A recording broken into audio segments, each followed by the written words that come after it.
आज का समय ऐसा समय है जब परिवार वाले भी परिवार वालों का साथ नहीं देते हैं। कई बार बूढ़े माँ बाप या ऐसे लोग जो थोड़े से शारीरिक या मानसिक रूप से अक्षम हो, उन्हें रखने में परिवार बहुत ज़्यादा परेशान हो जाता है या उन्हें खाना देना भी मुश्किल हो जाता है। लेकिन बड़ौदा शहर में एक संगठन है श्रवण सेवा, जो हर रोज़ बड़ौदा शहर में जहाँ जहाँ बैगर्स है, जो लोग नीडी हैं, ज़रूरतमंद है, जो अपना खाना खुद नहीं जुटा पाते हैं, उनके लिए खाने की सुविधा मुहैया कराते हैं। श्रवण सेवा रोज़ खाना डिस्ट्रीब्यूट होता है और लोगों तक पहुंचता है। खाना खिलाना हमारे धर्म में बहुत बड़ा एक दान माना गया है, अन्नदान जो कहा जाता है, और अन्नदान करने वाले बड़ौदा शहर में बहुत सारे दाता है। श्रवण सेवा के नीरव ठक्कर हमारे साथ है। नीरव भाई, कैसे चलाते हैं आप ये पूरा संगठन? हमने ये चालू किया 450 दिन पहले चालू किया था। एक महिला थी जो हॉस्पिटल में नहीं चल पा रही थी, नीचा एक कोने में बैठी थी, तब उन्हें हमें जाके कपड़ा और वो खाने का दिया। फिर उनको आजीवन वो रहे तो वो अच्छी तरह रहे, इसलिए उन्हें आजीवन रहने की भी हमने बड़ौदा शहर में हमें सुविधा नहीं मिली, तो सूरत हमने मानव मंदिर में उन्हें आजीवन रहे इसलिए सुविधा थी। फिर ऐसे जो बुजुर्ग जो होते जो जिनका परिवार ने निकाल दिया या कोई ना हो, उनको हर रोज हम खाना भोजन देते हैं। बहुत बड़ी बात है ये ख्याल कहाँ से आया? और ख्याल तो आता है, बहुत सारे लोग सोचते हैं हमें कुछ करना है, लेकिन उसे एग्जीक्यूट करना बहुत मुश्किल है, क्योंकि पैसा जुटाना पड़ता है, खाना बनाना पड़ता है। ये सारा जो सिस्टम है उसे कैसा पूरा करता है? जो पैसा होता है वो हमें, जो हमारे डोनर होते हैं, किसी का जन्मदिन होता है या कोई रिलेटिव का वो होता है प्रसंग, तब सब हमें देता है, सब सपोर्ट देते हैं, यानी सबके सपोर्ट से ये चलता है। कितने लोगों के साथ आप ये संगठन चलाते हैं और रोजाना कितने लोगों को खाना पहुंचता है? हमारे लोगों के साथ रजनीकांत भाई रावल जुड़े हुए हैं, भाविका बेन रावल है, फिर अमित भाई पटेल है, फिर लाला भाई मिस्त्री, फिर जिनेश पटेल, गौरांग खट्टर, सारे बहुत सारे लोग, युवा लोग जुड़े हुए हैं। चलिए हम एक बार इनको डिस्ट्रीब्यूट कर देते हैं, क्योंकि ये बहुत इंतजार कर रहे हैं शायद हमारा कई वक्त से। भूखों को भोजन, इससे बड़ी सेवा शायद और कोई हो ही नहीं सकती कि आप किसी की भूख को शांत कर रहे हैं, किसी को पानी पिला रहे हैं। हमारे यहाँ अन्नदान, जलदान हमेशा ही बहुत बड़ा माना जाता है, और ऐसी ही सेवा बड़ौदा शहर में कई युवा अलग अलग बैनर के तले करते हैं, अलग अलग संगठन के तले करते हैं। और श्रवण सेवा एक ऐसा ही संगठन है जो हर रोज़ इसी तरह लोगों को खाना पहुंचाता है, पानी पहुंचाता है। कुछ लोग जो अक्षम है अपना खाना खुद जुटाने में।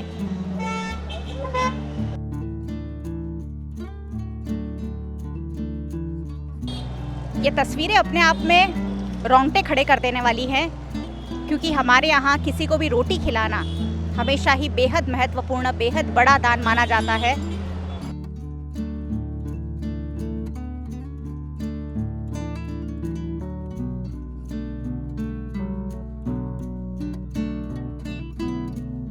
और कुछ ऐसे बेबस जीव जिनका परिवार नहीं है, जो बीमार है, शारीरिक मानसिक रूप से थोड़े से कमज़ोर है, ऐसे लोगों को श्रवण सेवा खाना और पानी पहुंचाता है।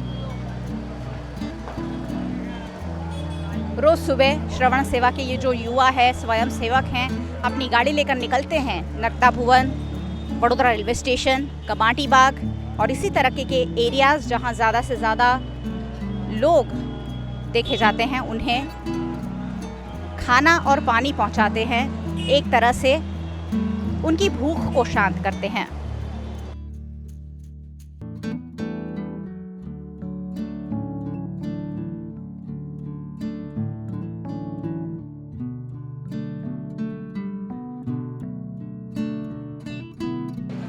जैसे ही ये गाड़ी आती है श्रवण सेवा की, नीरव भाई ठक्कर की, वैसे ही डिस्ट्रीब्यूशन के लिए लाइन में, कतार में लोग लग जाते हैं, क्योंकि उन्हें पता है कि रोज़ाना ये लोग यहाँ खाना देते हैं।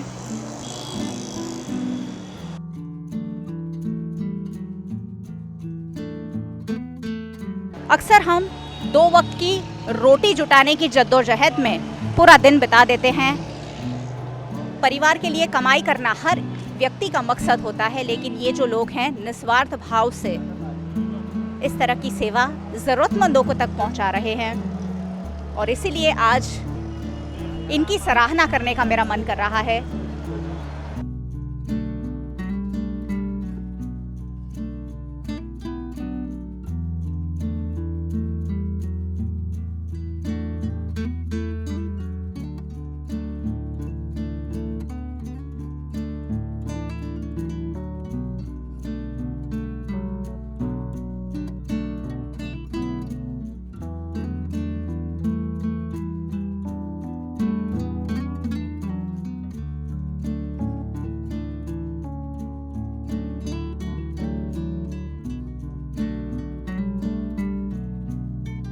કાકા ક્યાં કેટલા વખતથી અહીંયા રહો છો અને આજે તમને જમવાનું મળે છે એના વિશે શું કહેશો? હું તો લગભગ 30 વર્ષથી અહીંયા તો છું બેનજી, પણ જમવાનું હમણાં 2-4 મહિનાથી હું અમને જમવા આવું છું બેનજી. આ લોકો રોજ તમને જમાડે છે? હાજી, હા, રોજ જમાડે છે. હું અહીંયા ના હોઉં તો મારી જગ્યા પર આવીને આપીને જાય છે સાહેબ, ડીશ લઈને આવે છે ત્યાં આપવા માટે. કેટલો એનાથી તમને ફાયદો થાય છે? કારણ કે તમને જમવાનું તો મળે છે, તમારી આ પૈસા પણ બચી જાય છે, તમારી મહેનત બચી જાય છે, શું કહેશો એના માટે? બહુ ફાઇન કામ કરે છે સર, આ સંસ્થા બહુ ફાઇન કામ કરે છે બેનજી. કોણ છે આ સંસ્થાના મુખ્ય, ખબર છે એમને? કોઈ વાર વાત કરી છે એમની સાથે? હા, એમની સાથે વાત પણ કરું છું, પણ એમનું નામ મેં નહીં પૂછ્યું. કાલે અમને કપડાં પણ અપાવવાના છે દિવાળી માટે, દિવાળી પર પહેરવા માટે. હા, બધા અહીંયા જેટલા પણ બ્લાઇન્ડો છે બધાને આપવાના છે કપડાં. કાકા તમારો પરિવાર ક્યાં છે? હું આજવા રોડ સિયાજી પાર્ક રહું છું. ઘર છે, પરિવાર છે, કોણ કોણ છે પરિવારમાં? મારી 4 બેબીઓ છે બેનજી, એમાં બેનું મેરેજ કરી દીધું और 2 અત્યારે હાલમાં હોસ્ટેલમાં છે. તો કેમ તમારે બેને હોસ્ટેલમાં ભણાવો છો, બેના લગ્ન કરી દીધા તો પણ બહાર જમવું પડે છે, બહારથી ખાવાનું લેવું પડે? ઘરે કોઈ વ્યવસ્થા નથી ને બેનજી, ઘરે 2 બેબીઓ છે, હવે એનું લગ્ન કરી દીધું છે, હવે એમને ત્યાં રોજે જવું ખાવા માટે તો સારું નહીં લાગતું ને બેનજી.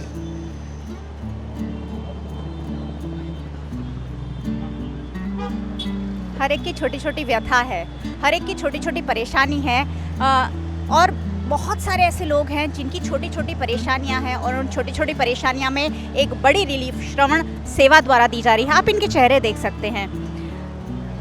શું કહેવા માંગશો તમે આના વિશે? અમારે રોજ જમવાનું આવે છે અને રોજ 12-12 દઈ જાય છે સાહેબ. આવી કરો છો શું તમે? કંઈ કામ તો કરતા હશો? અહીં અત્યારે તો કામ નહીં, મારા 50-60 વર્ષ થઈ ગયા છે, અને એટલે ખાય થોડું જાજુ કામ આડું એવું કરું. પરિવારમાં કોઈ છે ખરું? કોઈ નહીં, એકલો જ છું. એકલા જ છો? ક્યાં રહો છો? અહીંયા વડોદરા. હા, વડોદરા. પણ ક્યાંક તો રહેતા હશો? વિશ્વામંત્રી. એટલે ઘર છે કે ક્યાંક ખુલ્લામાં રહેવું પડે? વિશ્વામંત્રી ઓલા આપણે સરકારી રહ્યું ને મોદીનું, એનામાં ઘર બેસેરા. અને આ રોજ તમને જમવાનું મળે છે એના માટે શું કહેશો?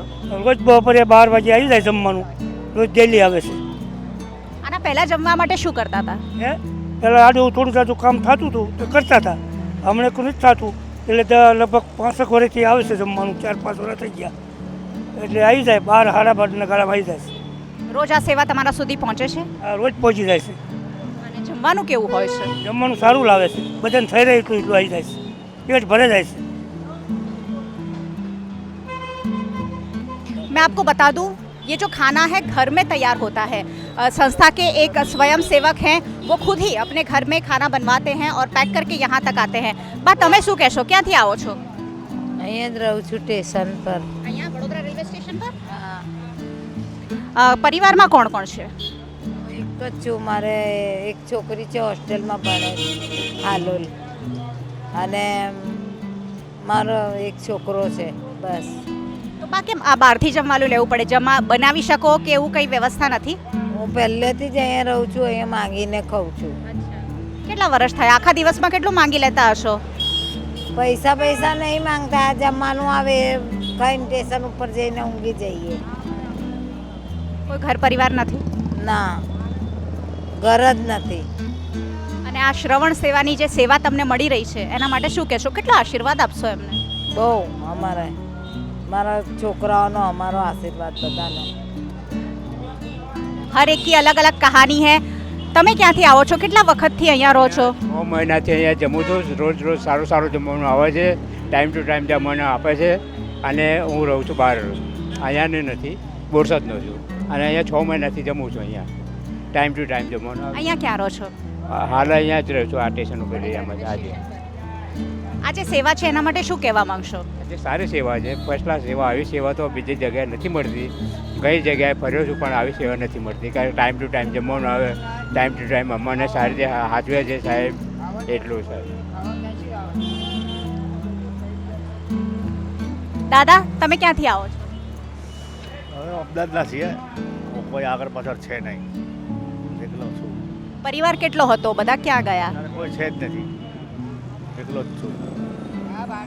આજે જ્યારે પરિવારવાળા પણ પરિવારવાળાને રાખવા તૈયાર નથી, ત્યારે આવા જે સેવા સંગઠનો છે એના માટે શું કહેશો? સારું છે આ બધું અમારે કરે છે.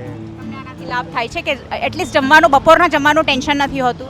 બપોરે કોઈ ટેન્શન નહીં, રોજ ડેલી આવી જાય. ટાઈમ ટુ ટાઈમ જમવાનું આવી જ જાય. ટાઈમ થાય ને સાંજના 12:30 ગાળામાં આવી જ જાય જમવાનું. એને હાથે અને જમવાનું બહુ સારું લાવે છે, કોઈ ઉપાધિ નહીં. रेलवे स्टेशन या ऐसी कोई भी जगह जब हम मंदिर जाते हैं, बहुत सारे लोग ऐसे मिलते हैं जिन्हें हमें 5-10 रुपए देते हैं और सोचते हैं कि हमने बहुत बड़ा काम कर दिया या उनकी बहुत बड़ी सहायता कर दी. मेरे खुद के दिल में आज कुछ हो रहा है, मेरे खुद के आँख में शायद आंसू आने की कगार पर है.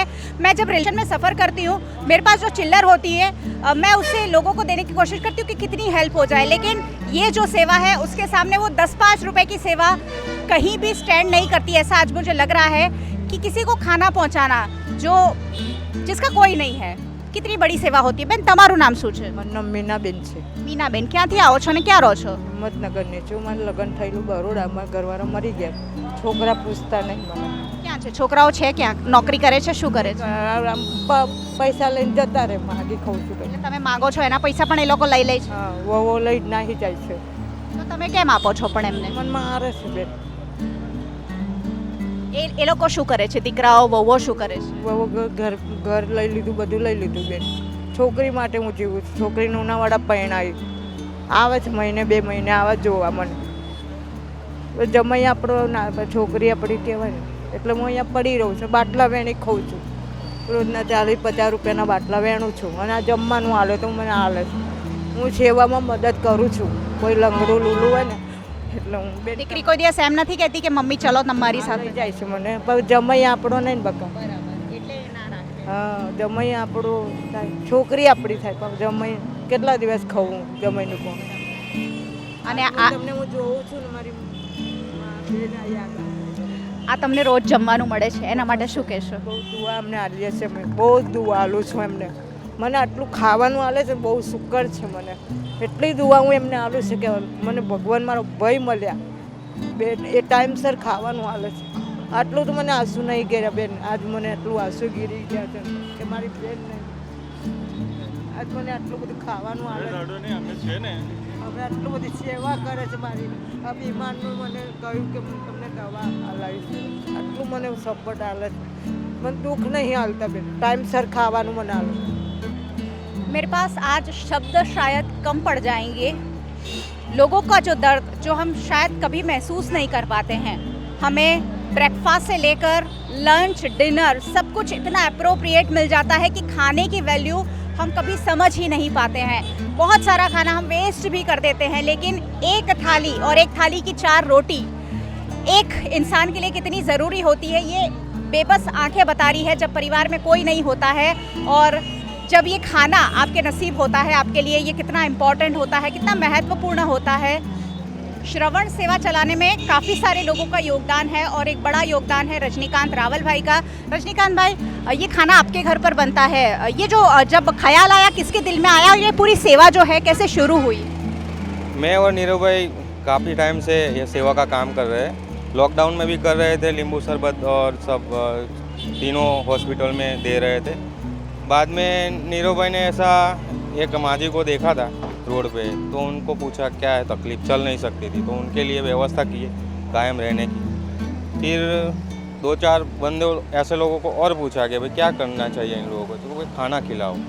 ऐसे खाना खिलाने का स्टार्ट किया. आज 2रा साल चल रहा है. खाना खिलाना शुरू करना तो बहुत आसान बात है कि आपके पास थोड़े पैसे हों, कोई और दे दे और शुरू हो जाए, लेकिन उसे रोज़ मेंटेन करना बहुत मुश्किल है. और ये खाना आपके घर में ही तैयार होता है. कितनी मेहनत, क्योंकि परिवार का सहयोग, क्योंकि परिवार वाले खुद का खाना बनाने में भी आजकल असमर्थ होते हैं, खुद की रोटी बनाने में भी लोगों को तकलीफ़ होती है. ऐसे में आप इतने सारे लोगों का खाना बनाते हैं, क्या कहेंगे इस पर? इसमें जो मेरे घर से पूरा सपोर्ट है, घर मेरी वाइफ का, वो सुबह 7 बजे उठती है, फिर ये रेडी होता है, बाद में हम लोग ये डिस्पैच पैक करके देने आते हैं। तो दिक्कत तो आती है, लेकिन वो एक काम सेवा का चालू किया है तो ये अविरत चालू ही रहेगा। ऐसे ऊपर जलाराम बाबा ने भी शक्ति दे रहे हैं तो चल रहा है, ये दूसरा साल चल रहा है। रजनीकांत भाई, आप करते क्या हैं? क्योंकि अर्निंग के लिए भी आपके पास कोई काम तो होगा। मैं बिजनेसमैन हूँ, मेरा अमूल पार्लर का शॉप है, 2008 से अमूल पार्लर का शॉप चल रहा है।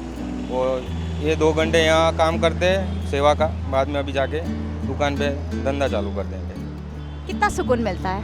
सुकून तो मिलता है, ऐसा काम में हम लोग बहुत लोगों को कहते हैं हम आइए जुड़िए सेवा के काम में, और कितना सुकून मिलता है बाद में ही आपको फील होगा कि 1-2 घंटे भी आइए, जब भी टाइम मिले आइए, हमारा संपर्क कीजिए। और हमारा पेज पे संपर्क नंबर भी डाला हुआ है, किसी को भी आना है नंबर कांटेक्ट करके आ सकते हैं। श्रवण सेवा के फेसबुक पेज पर कांटेक्ट करके आपको आ सकते हैं। हाँ, नीरव भाई का नाम और कांटेक्ट नंबर डाला हुआ है, और सब आते ही है। अभी ऐसा समझो कि डोनेट से ही चलता है। और आपके माध्यम से बताना चाहता हूँ कि आइए और ये अविरत सेवा चालू रहे, इस माध्यम से आप सभी लोगों को मैं कहना चाहता हूँ।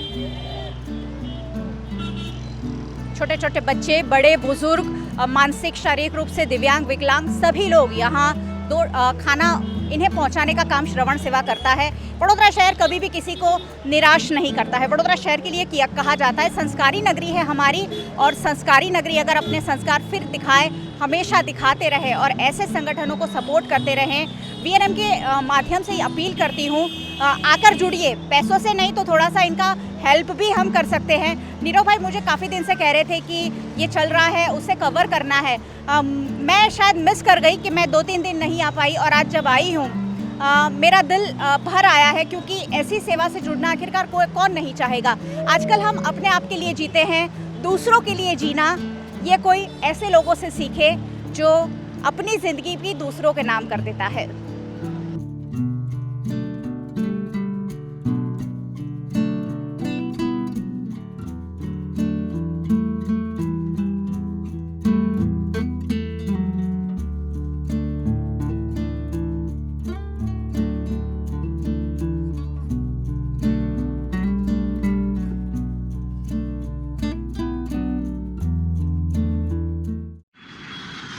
ધોરણ 12 પછી કેનેડામાં ઓછામાં ઓછા બજેટમાં કઈ રીતે સ્ટડી કરી શકાય એનું સંપૂર્ણ માર્ગદર્શન મેળવવા આજે જ વિઝિટ કરો કાનન ઇન્ટરનેશનલ, જ્યાં તમને મળશે IELTS, PTE, TOEFL, GRE અને સેટના કોચિંગ સાથે કોલેજ યુનિવર્સિટીના study options, facilities like mock test, SOP, EMI, education loan, visa filing અને pre departure, everything under one roof. તો આજે જ આવો Kanan international at Trident complex, racecourse road, Vadodara.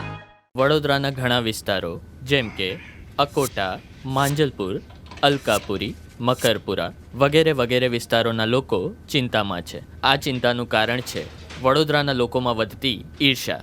જી હા, અને આ ઈર્ષાનો સ્ત્રોત છે તરસાલી એરિયામાં આવેલ રેઝિડેન્શિયલ પ્રોજેક્ટ દર્શનમ પ્લેસ.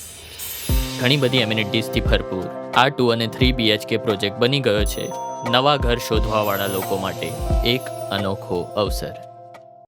पिताजी, ये मुझे कहीं नहीं ले जाते, चॉकलेट आइसक्रीम नहीं खिलाते, कहते बचत नहीं, बड़े पेट्रोल के दाम, मेरा जीना हुआ हराम. गीता, पिकनिक पार्टी रोज ही जाते, चॉकलेट आइसक्रीम रोज ही खाते, जॉय ई बाइक में बचत कराई, आखिर बचत भी तो है कमाई. ये है जॉय ई बाइक, जितनी दौड़ेगी उतनी बचत जोड़ेगी. आज ही घर लाएं और बचत कमाएं. जॉय ई बाइक.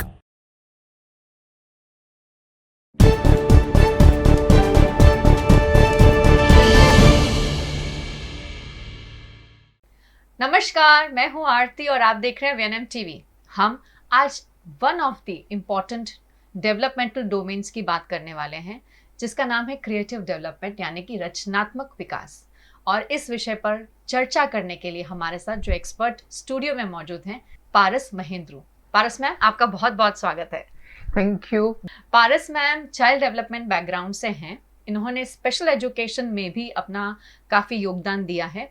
ये दुबई की प्री स्कूल्स में काम कर रहे थे इंक्लूसिव एजुकेशन के ऊपर, और हाल में ये काम कर रही हैं NGOs के साथ और प्री स्कूल्स के साथ एज एन एजुकेशन कंसल्टेंट। ये डेवलपमेंटल एरिया बहुत ही इम्पॉर्टेंट है और हाल ही में इसे ज़्यादा तवज्जो भी मिला है, तो इस पर बात करना बिल्कुल बनता है। डेवलपमेंटल एरियाज, जो हम ओवरऑल डेवलपमेंट की जब हम बात करते हैं तब क्रिएटिव डेवलपमेंट का समावेश हाल ही हुआ है।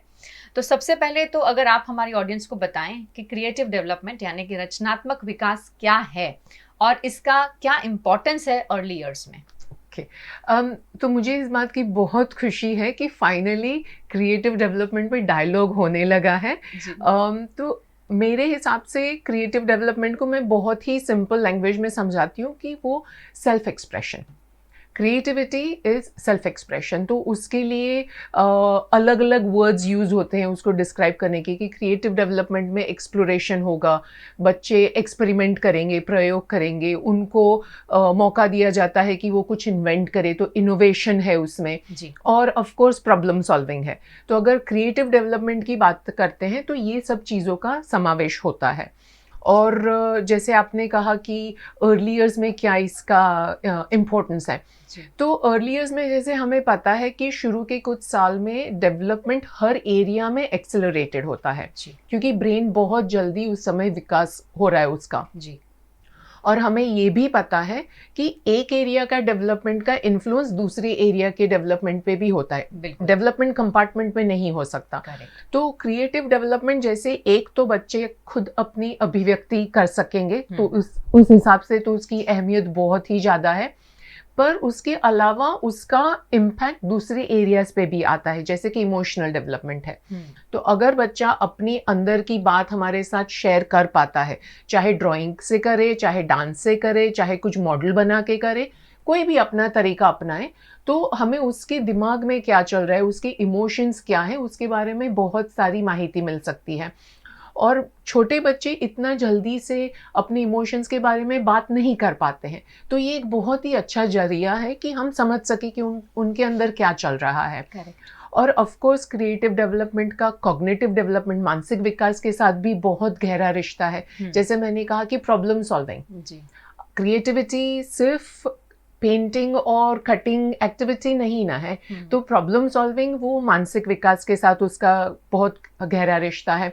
और कई बार क्या होता है कि ये जब बच्चे इस तरीके की क्रिएटिव एक्टिविटीज़ में पार्टिसिपेट करते हैं, तो उनको मौका मिलता है कि जो कॉन्सेप्ट्स वो सीखे हैं उसको फन वे में कंसोलिडेट कर पाते हैं जी। तो इससे बहुत फ़ायदा होता है ओवरऑल डेवलपमेंट में, लैंग्वेज का विकास होता है उससे, क्योंकि अगर बच्चे ने रेत में भी ढेर बनाया, उसको पेबल्स और फ्लावर से डेकोरेट किया, तो सबसे पहले जाके मम्मी को या टीचर को बुलाएगा और उसके बारे में बताएगा, तो सीधा लैंग्वेज डेवलपमेंट पे असर आता है उसका। क्रिएटिव डेवलपमेंट हर एरिया में है, हर चीज़ में है, स्पोर्ट्स में भी है। तो बच्चे खुद की अपनी गेम्स बनाते हैं और खुद के रूल्स बनाते हैं। तो यहाँ पे सोशल डेवलपमेंट हो रही है कि वो अब एक दूसरे के साथ कोऑपरेट करेंगे, नेगोशिएट करेंगे कौन सा रूल यूज़ करना है, कौन सा नहीं करना है। तो क्रिएटिव डेवलपमेंट का असर हर एरिया के डेवलपमेंट में होता है और इसलिए उसकी अहमियत बहुत ज़्यादा है। राइट। जिस तरह मैम आपने बताया कि क्रिएटिविटी जो है वो सिर्फ कटिंग है या पेस्टिंग है या प्रिंटिंग नहीं है, वही मेरा सवाल आपसे है, क्योंकि आज भी जब हम क्रिएटिव डेवलपमेंट की बात करते हैं, हम क्रिएटिविटी की बात करते हैं, तो उसे हमेशा आर्ट के साथ रिलेट किया जाता है।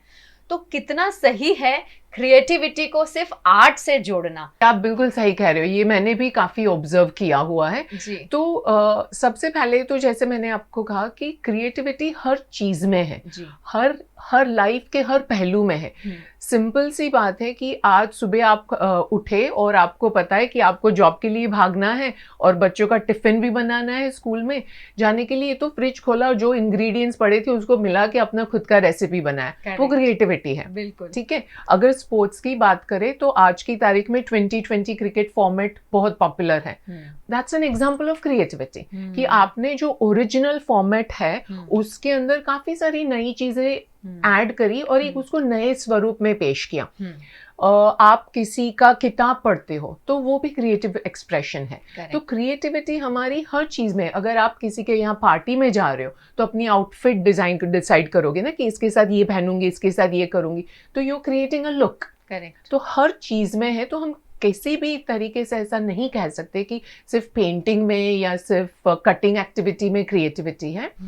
एक आई एम श्योर आपको पता है रेजियो एमिलिया पेडागोजी, उसमें कॉन्सेप्ट है 100 लैंग्वेजेस। तो उन्होंने ये कहा है और बहुत सही कहा है कि हर बच्चा यूनिक है, उसका तरीका खुद को अभिव्यक्त करने का अलग है। कोई ड्राइंग करके करेगा, कोई मॉडल बना के, जैसे मैंने कहा, कोई लिख के, कोई डांस करके, कोई गा के। तो हमें ये सब चीज़ों का ध्यान रखना है जब हम क्रिएटिविटी के बारे में बात कर रहे हैं तो। और एक थोड़ा सा डिफरेंस मैं थोड़ा हाईलाइट करना चाहती हूँ कि कई बार ये माना जाता है कि अगर आप अच्छी सी पेंटिंग कर लेते हो या अच्छी सी स्कल्पचर बना लेते हो तो आप बहुत क्रिएटिव हो।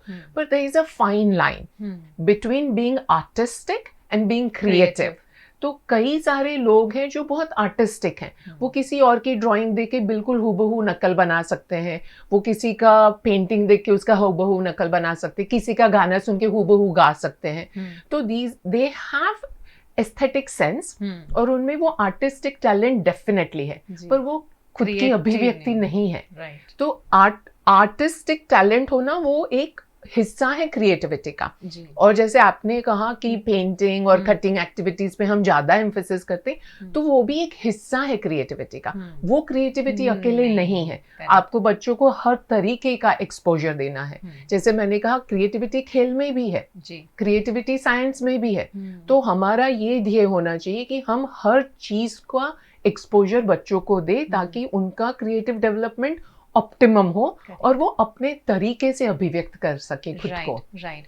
तो आई थिंक इसके लिए बच्चों को उनका स्पेस देना बहुत ज़रूरी है, क्योंकि जब बच्चों को अपनी खुद की स्पेस मिलेगी तब वो अपने आप को आराम से और ओपनली एक्सप्रेस कर पाएंगे और हम अच्छे से समझ पाएंगे कि बच्चा क्या कहना चाहता है। जिस तरह के मीडियम्स मैम ने बताया कि अगर उसे कुछ एक्सप्रेस करना है तो वो पेंट से भी हो सकता है, गा के भी हो सकता है, डांस थ्रू भी हो सकता है। तो अलग अलग मीडियम्स है, लेकिन हमारा जो एक्सपोजर हम एनवायरनमेंट क्रिएट कर रहे हैं वो ऐसा होना चाहिए कि बच्चे को ये सारी चीज़ों का उसको मटेरियल्स अवेलेबल हो और वो एक्सप्रेस कर सके फ्रीली। तो ये एनवायरनमेंट डिज़ाइन करना, ये हम as a parent, as an educator, ये हमारा ड्यूटी है। जब हम क्रिएटिव डेवलपमेंट की ऑप्टिमल ग्रोथ की बात करते हैं कि हम चाहते हैं कि हमारे बच्चे में क्रिएटिविटी अच्छे से आए, तो not just painting, art and craft, pasting, पर जिस तरह के क्षेत्र आपने बताए तो उसकी ग्रोथ को ध्यान में रखते हुए as a parent, as a educator, हमें क्या चीज़ें अपने रूटीन में या अपने दिनचर्या में लानी चाहिए?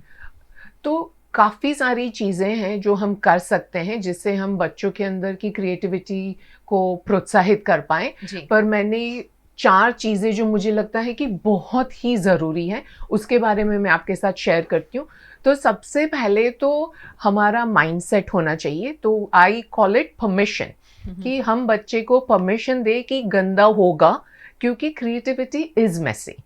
आप एक्सप्लोर कर रहे हो, एक्सपेरिमेंट कर रहे हो, चीज़ें इकट्ठी करके देख रहे हो कि इसके साथ क्या होगा, तो वो फर्श पे भी गिरेगा, कपड़ों पे भी लगेगा, हाथ में भी लगेगा और छोटे बच्चों के साथ तो बालों में भी लगेगा। तो ये परमिशन हमें देना पड़ेगा एज एडल्ट्स, घर पे भी और स्कूल्स में भी। और हमें परमिशन देना पड़ेगा कि गलतियां होती है, गलतियां हर कोई करता है, कोई एक सही जवाब है ये हमारी, क्योंकि हमारी खुद की ट्रेनिंग इस तरीके की है तो हमें ऐसा लगता है कि एक ही जवाब है। पर again I am quoting Piaget here, जो बहुत ही कंट्रीब्यूशन है उनका चाइल्ड डेवलपमेंट में। उन्होंने कॉन्सेप्ट दिया है डाइवर्जेंट थिंकिंग, जो छोटे बच्चे में होता है कि एक ही चीज़ नहीं हो सकती, इसके 10,000 उपयोग हो सकते हैं। सिंपल सा एग्जांपल है कि आप किचन रोल जो होता है, वो जो ब्राउन कलर का ट्यूब निकलता है, अगर आप बच्चे को दे दोगे तो वो आंख पे लगा के दूरबीन बनाएगा और मुंह पे लगा के उसका भोपू भी बनाएगा। पर एडल्ट के दिमाग में तो वो ट्यूब किचन रोल का ही है। तो हमारा वो डाइवर्जेंट थिंकिंग नहीं रहा, इसलिए हम सोचते हैं कि इसका एक ही जवाब हो सकता है। पर ये परमिशन देना कि तुम अपने तरीके से जवाब ढूंढो और कोई एक सही जवाब है ऐसा जरूरी नहीं है। तो ये चीजें करना बहुत जरूरी है। दूसरा है कि हम ओपन एंडेड रिसोर्सेज जितने हो सके, इंडिजिनस रिसोर्सेज। तो मैं ये नहीं कहूँगी कि एजुकेशनल टॉयज़ और एजुकेशनल रिसोर्सेज बिल्कुल बेकार हैं, खरीदने ही नहीं चाहिए, ऐसा मैं कभी नहीं कहूँगी। पर ओपन एंडेड रिसोर्सेज और इंडिजिनस मटेरियल, जैसे मैंने किचन रोल के ट्यूब का एग्जांपल दिया, वो बच्चे को प्रोत्साहित करता है और उनकी डाइवर्जेंट थिंकिंग को एनकरेज करता है, जिसका सीधा कनेक्शन क्रिएटिविटी से है और सेल्फ एक्सप्रेशन से है। तो बहुत ज़रूरी है कि हम इंडिजिनस मटेरियल अपने क्लास में भी रखें, और अगर घर में भी पॉसिबल है छोटी छोटी चीज़ें हम जमा करके रख सकते हैं। छोटी सी सिंपल सी चीज़ें हर घर में अवेलेबल है। दुपट्टा, स्पाइडरमैन का या बैटमैन का कॉस्ट्यूम नहीं खरीदो या फ्रोजन का कॉस्ट्यूम नहीं खरीदो, तो 2-4 दुपट्टे दे दो। वो दुपट्टे को आज साड़ी बना के पहनेंगे, कल केप बना के यहाँ वहाँ कूदेंगे। तो जैसे मैंने कहा, डाइवर्जेंट थिंकिंग भी होगा उनका एनकरेज इसमें।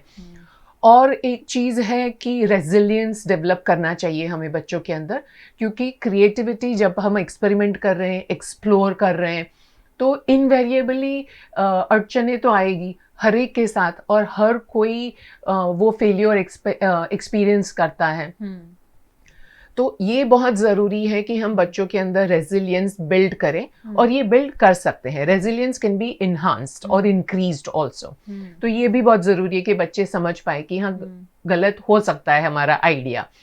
और सबसे लास्ट की चीज़ मैं ये कहूँगी कि ऑडियंस का मतलब ये नहीं कि आप एग्जिबिशन रखिए बच्चों के आर्ट वर्क का, पर पापा मम्मी कैसे अप्रिशिएट करते हैं। How do you cherish your child's art work, whether it's a science model, art का पीस है, उसने खुद ने अपना गाना लिखा है, स्कूल में टीचर्स किस तरह से रिस्पॉन्ड करती है जी। तो ये बहुत ज़रूरी है, क्योंकि इससे बच्चों का कॉन्फिडेंस बढ़ेगा। उनको लगेगा कि मैंने जो बनाया है उसका वैल्यू है, और मेरी लाइफ में जो एडल्ट्स हैं वो इस चीज़ को चेरिश कर रहे हैं। तो ये 4 चीज़ों को हम ध्यान में रख के चलें, तो मुझे लगता है कि क्रिएटिव डेवलपमेंट को बहुत प्रोत्साहन मिल सकता है। Very true. बहुत सारी इम्पॉर्टेंट फैक्टर्स मैम ने बताए हैं क्रिएटिविटी को लगते हुए, और इन सभी चीज़ों की शुरुआत जो है ना, वो सबसे पहले घर से होती है, क्योंकि बच्चा जो है वो घर में ही बड़ा हो रहा है। बचपन से जिस तरह का एटमॉस्फेयर हम अपने बच्चे को देते हैं, एनवायरनमेंट क्रिएट करते हैं, उसी से बच्चों की ये जितने भी डेवलपमेंटल एरियाज है उस पर असर पड़ता है। अगर आपके घर में पहले से ही एनवायरनमेंट ओपन एनवायरनमेंट है, जहाँ पर ओपन एंडेड क्वेश्चंस, मैम ने जैसे बताया कि आप ऐसे वार्तालाप करते हैं जहाँ बच्चे को एक्सप्रेस करने का एक फ्रीडम मिलती है, जहाँ बच्चे की कही हुई बात को सुना जाता है और बच्चे की कही हुई बात की रिस्पेक्ट भी की जाती है, उसे वैल्यू की जाती है, तो बच्चा ऑटोमेटिकली बहुत आगे बढ़ सकता है इस क्षेत्र में। अगर हम क्रिएटिविटी की पर्टिकुलर बात करें, ना कि खाली आर्ट क्राफ्ट की बात करें। और मैम ने बहुत सारे एग्जांपल्स भी हमें बताया कि ये सारी चीज़ें जो हैं, जो इंडिजिनस मटेरियल्स की मैम बात कर रहे हैं, हमारे घर में हर कॉर्नर में अवेलेबल होता है।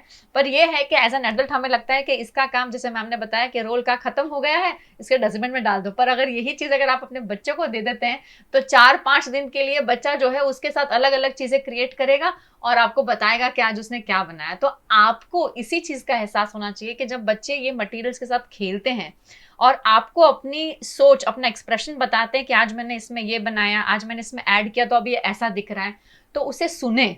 बहुत ज़रूरी है बच्चों को सुनना, उन्हें सुनना, वो क्या कहना चाहते हैं। अपना हम कहते हैं ना, कई बार हम एकदम इमिडिएटली कह देते हैं, अरे नहीं ये तो ऐसा दिखता ही नहीं है, तुमने क्या सोच के बना दिया। तो इससे बच्चे का जो सेल्फ एस्टीम है वो कहीं ना कहीं हर्ट भी होता है, बच्चा डीमोटिवेट फील करता है, शायद कल उठ के वो ना एक्सपेरिमेंट करे।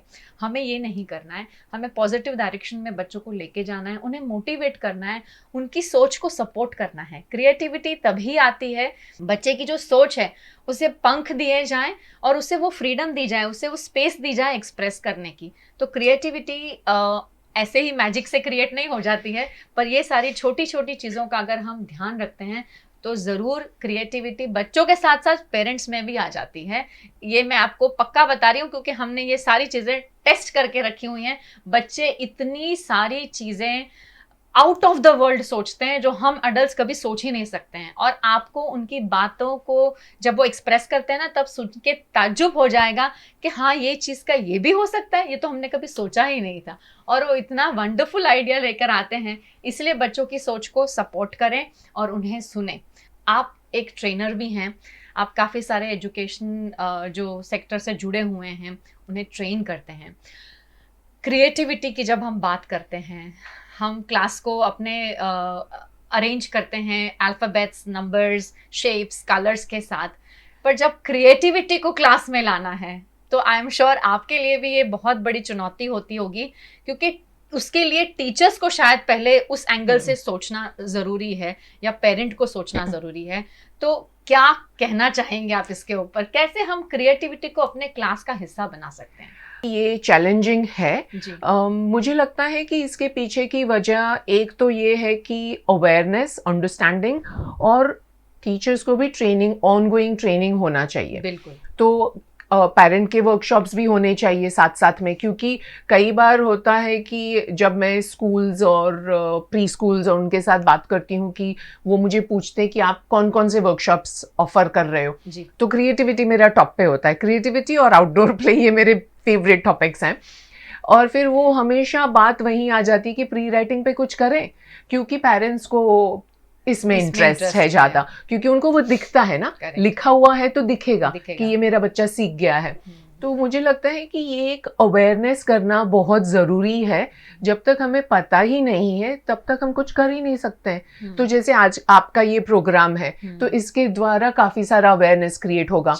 उसी तरीके से स्कूल्स वगैरह में मैं इंसिस्ट करती हूँ कि आप टीचर्स को क्रिएटिव डेवलपमेंट पे ट्रेन कीजिए, तभी वो क्लासरूम में रिफ्लेक्ट होगा। करेक्ट। जब वो सोचने लगेंगे इसके बारे में तो क्लासरूम में रिफ्लेक्ट होने लगेगा। ये सबसे बड़ा चैलेंज है कि लैक ऑफ अवेयरनेस। करेक्ट। और उससे अलावा और तो ये भी है कि हमारा खुद का भी ट्रेनिंग, हमारे खुद का माइंडसेट, जो पहले भी मैंने मेंशन किया कि कुछ कुछ चीज़ें हैं जो हमारे अंदर एम्बेडेड है, क्योंकि हमें उस तरीके से ट्रेन किया गया था, उस तरीके से हमारी पढ़ाई हुई थी। तो उसको अनलर्न करना as adults, like for example creativity का हम आर्ट एंड क्राफ्ट की बात करते हैं क्योंकि वो काफ़ी कॉमन है, सबको शायद समझ में भी आ जाएगा। कई बार मैं देखती हूँ कि फ्रूट का जैसे थीम चल रहा है और पूरी क्लास वाटरमेलन बना रही है, एक असेंबली लाइन जैसे लगा हुआ है, सबके पास वो आधी कटी हुई पेपर प्लेट है, उसमें नीचे ग्रीन करना है, बीच में रेड करना है, टीचर सब कुछ बता रही है और सीड्स कहाँ लगाने हैं वो भी बता रही है। तो और फिर हम उसको सीधा डिस्प्ले पे लगाने के जुगाड़ में होते हैं कि इसको लगाते हैं डिस्प्ले पे कैसा दिखेगा। होता है, सब जगह होता है। बिल्कुल 100%। तो एज एडल्ट्स हमारा पूरा ध्यान है कि ये वाटरमेलन का स्लाइस मेरे बोर्ड पे कैसा दिखेगा। हमारा ध्यान एंड प्रोडक्ट पे है। करेक्ट। एंड प्रोडक्ट में बच्चे को तो इंटरेस्ट ही नहीं है, क्योंकि एक बार वो स्लाइस बन गया फिर वो आके बोलेगा मैं क्या करूं, वो तो भूल गया वो स्लाइस को। उनकी लर्निंग और उनकी क्रिएटिविटी प्रोसेस में है। तो ये बात को समझना कि यहाँ पे लर्निंग हो रही है, प्रोसेस में लर्निंग हो रही है, प्रोसेस में क्रिएटिविटी रिफ्लेक्ट होगी, बिकॉज वहाँ पे बच्चे एक्सप्लोर कर रहे हैं, वहाँ पे बच्चे एक्सपेरिमेंट कर रहे हैं कि लाल और ग्रीन कलर मिक्स हो गया तो कैसा होगा। तो वो लर्निंग अपॉर्चुनिटीज कई बार मिस हो जाती है, क्योंकि एज एडल्ट्स हमारा ध्यान है कि ये वाटरमेलन जैसे दिखना चाहिए। तो ये एक दूसरा चैलेंज मेरे हिसाब से है कि ये अनलर्न करना एज एडल्ट्स और नया सीखना। तो ये दो सबसे बड़ी चैलेंजेस है मेरे हिसाब से। और अगर इसको हम ओवरकम कर पाते हैं तो मुझे लगता है क्लासरूम्स में क्रिएटिविटी विल थ्राइव। करेक्ट। बच्चे तो क्रिएटिव ही हैं, हमें क्रिएटिव होना है। और मैम ने बहुत सही बात बताई है कि बच्चों के दिमाग में जो आइडियाज होते हैं ना, वो सारे क्रिएटिव ही होते हैं। अगर आपके क्लास में 32 बच्चे हैं तो 32 के, मैम ने जैसे वाटरमेलन का अगर आपको बताया है तो आपने उनको कहा है कि यहाँ हरा और यहाँ लाल होना ही चाहिए, इसलिए बच्चे को करना है। लेकिन अगर आप बच्चों पे छोड़ दो तो आप देखो कि बच्चे कौन सा कलर कहाँ करते हैं और वो सीड्स कहाँ लगाते हैं, और वो अगर उन्होंने उल्टे भी लगाए हैं तो उसका भी उनके पास रीजन होगा कि उन्होंने ऐसा क्यों किया है। क्योंकि हर बच्चे की क्रिएटिव आर्ट वर्क है या कोई भी पीस है, उसके पीछे उसका जो दिमाग में जो रीजनिंग चल रहा है मैम, जो थॉट प्रोसेस है, वो बहुत क्लियर होते हैं बच्चे।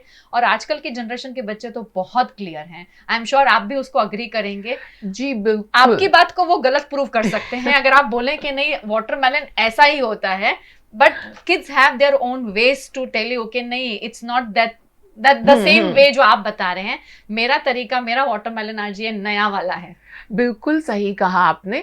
और अगर आप प्रकृति की ओर भी देखेंगे तो वाटरमेलन एक जैसे नहीं होते हैं। एब्सोल्युटली, बिल्कुल सही बताया। अलग अलग टाइप के आते हैं। तो हम ये वही बात वापस वही दोहरा रही हूँ, डाइवर्जेंट थिंकिंग हम में बहुत कम हो गया है और उसके लिए काफी हद तक हमारा एजुकेशन सिस्टम रिस्पॉन्सिबल है। पर वही चीज है कि इसको हमें भुलाना है और उस